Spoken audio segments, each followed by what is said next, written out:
Tenemos la oportunidad de dialogar con Daniel Menéndez. Él es sociólogo, ¿no? Y hoy por hoy, un hombre referente de Barrios de Pie, hoy integra la Secretaría de Políticas de Integración y Desarrollo Social del actual gobierno. Daniel Edgardo Chini junto a Laura Verán, te saludan aquí por Estado de Alerta por la radio cooperativa. ¿Cómo te va? Hola, ¿cómo están? Un gusto. Buenas tardes. Gracias por Hola. atendernos, como siempre. Un placer. ¿Estás preocupado, Daniel? Digo, ¿sobrevuela alguna cuestión de inestabilidad en lo que tiene que ver con la gobernabilidad? ¿Se sale a defender al actual gobierno como corresponde? Hay una cuestión muy fuerte por parte de algunos sectores de la oposición, más allá que tengan sus internas también en lo que tiene que ver con la conducción, o también se está mostrando, se está exhibiendo algún resquebrajamiento en lo que tiene que ver con la coalición de gobierno.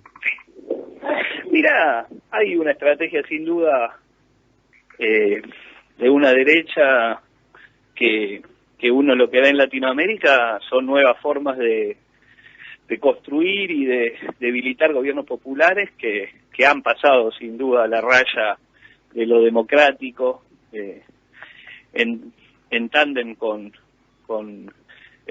determinados sectores concentrados, tanto del poder financiero como de intervenciones que sin duda en época de pandemia, ¿no? La irresponsabilidad con la que actúan se expresa con el golpe en Bolivia, se expresa con el gobierno del Brasil y lo que expresa en términos políticos.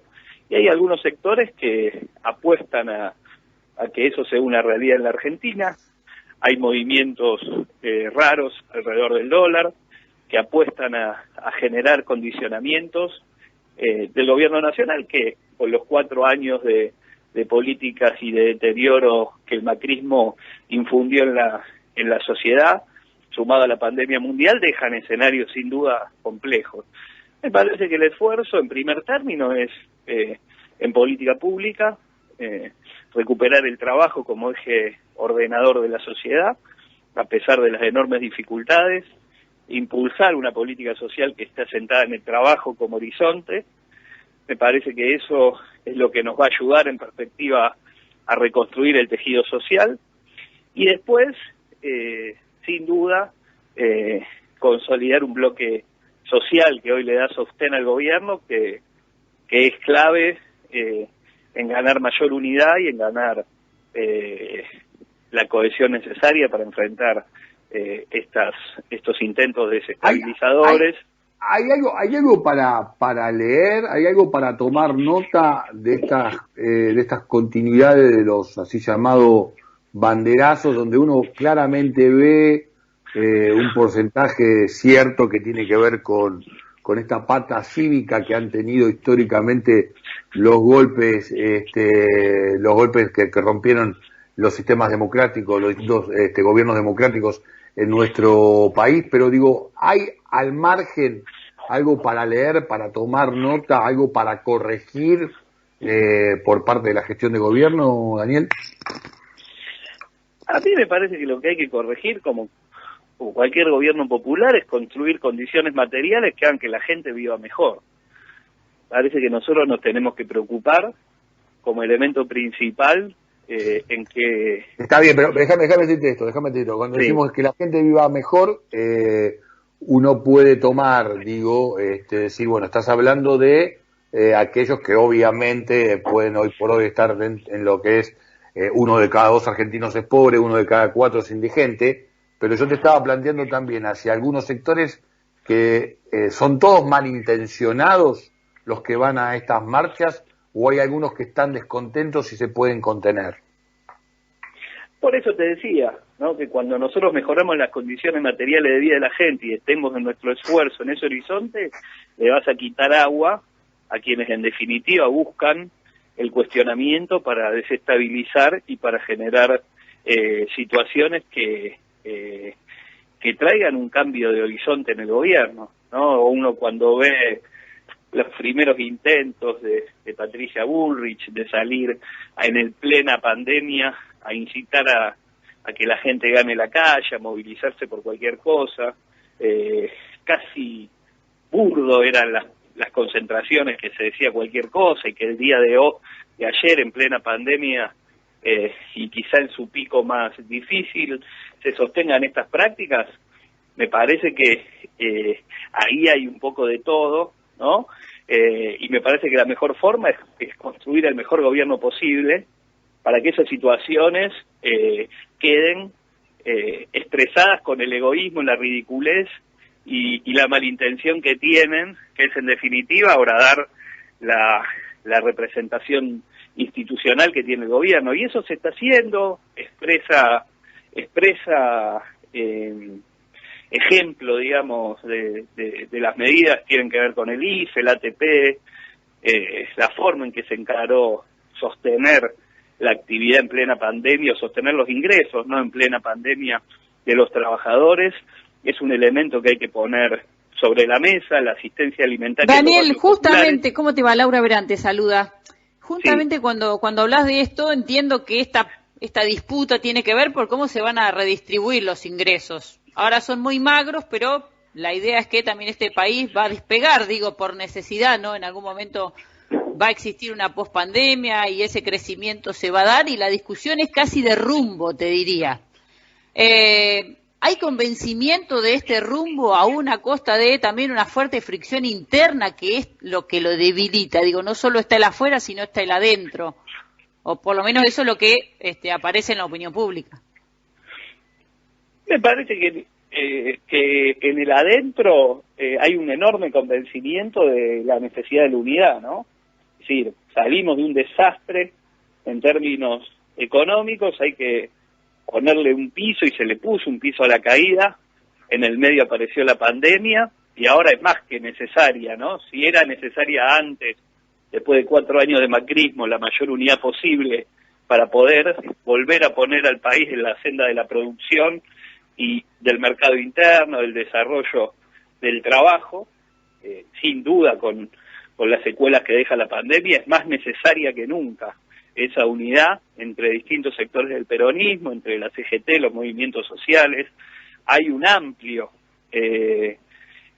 poder social que sostiene al gobierno, y me parece que hay que sostenerlos en perspectiva de que las heridas que nos dejaron 4 años de consecuencias sociales de una política económica tan agresiva, concentradora, que fugó y que endeudó, y que la pandemia puso sobre relieve la desigualdad que dejó, la enorme desigualdad que expresa hoy nuestro país.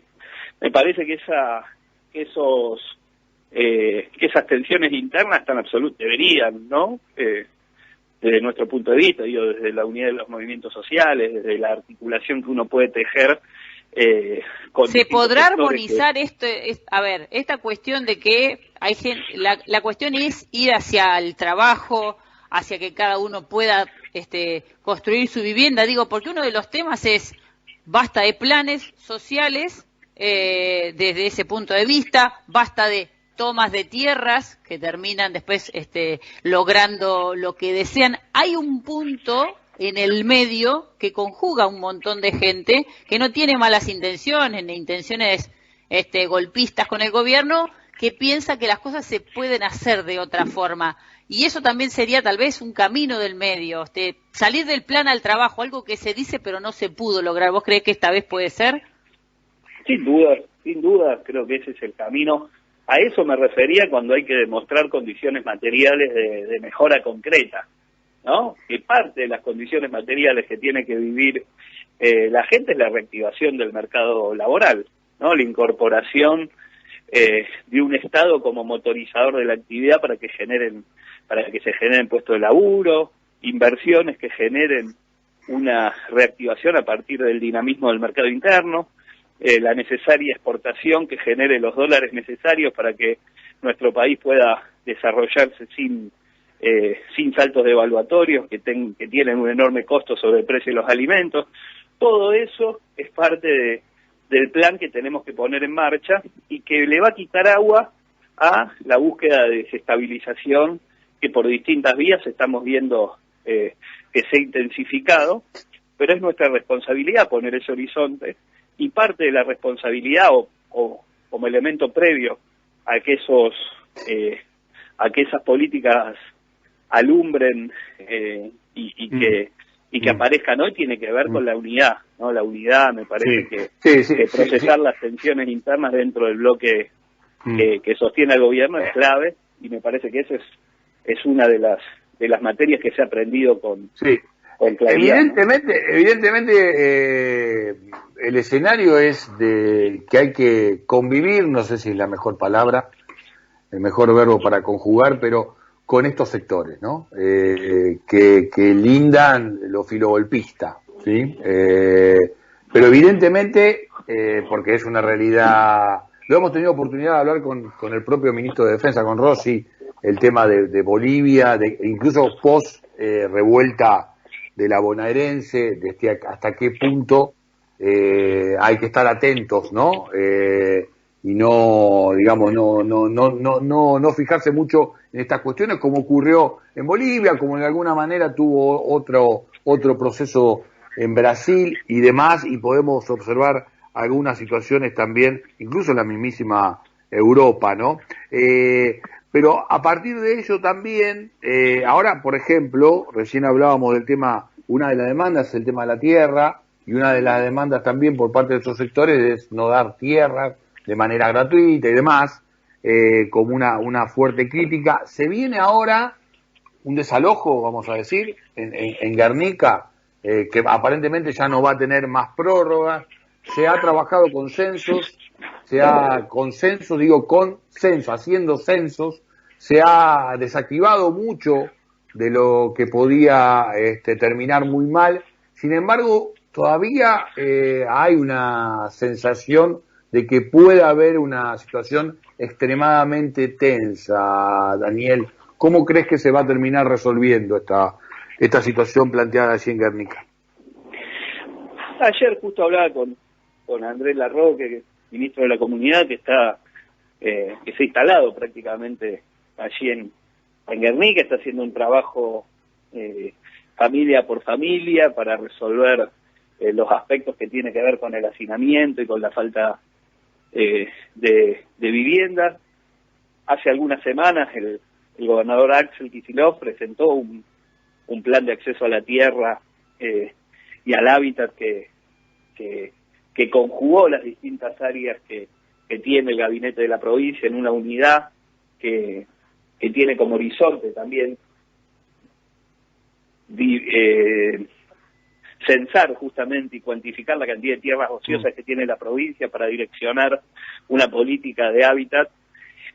Me parece que cede el trabajo del ministro, y aspiro a que eso pueda canalizar con la menor tensión posible una situación que es enormemente explosiva, ¿no? Y me parece que se pueda desarticular ese entramado que está claro que era muy difícil que pueda resolverse de la forma en que se venía desenvolviendo por acción misma de los vecinos y ante una ausencia del Estado. Me parece que ojalá lo podamos resolver sin conflicto, con un Estado presente que dé respuesta inmediata y que ponga un horizonte, porque acá lo que falta, y me parece que eso es lo que hay que comunicar de cara a la sociedad, que ha habido una cantidad enorme de tiempo donde se dejó librada al accionar de la gente, la angustia de no tener un pedazo de tierra donde vivir, y me parece que tiene que haber una política de Estado que empiece a marcar un horizonte, y como toda política de Estado que enfrenta un problema estructural, que el horizonte en el tiempo va a ir marcando la mejora concreta, ¿no? Me parece que ese es lo que hay que poner sobre la mesa. Me parece que se anunció una política pública estructural, se está trabajando con las familias para que eso pueda desarrollarse sin conflicto en lo inmediato en relación con la toma. Ojalá que eso pueda desenvolverse de la mejor forma. Daniel, gracias por esta comunicación, y realmente hay expectativas positivas al respecto de lo que tiene que ver también con la gestión de gobierno, que vos mismos integrás, muchos que vienen del campo popular, que han trabajado muchísimo en tema de territorio, que han ganado la confianza de muchos sectores que han sido marginados durante muchos años. ahora tienen, bueno, la responsabilidad, ¿no?, desde la gestión de exhibir un plan cierto, incluso que contenga no solo a los sectores que siempre han representado, sino que otros también comprenda que es por aquí el camino. Que termine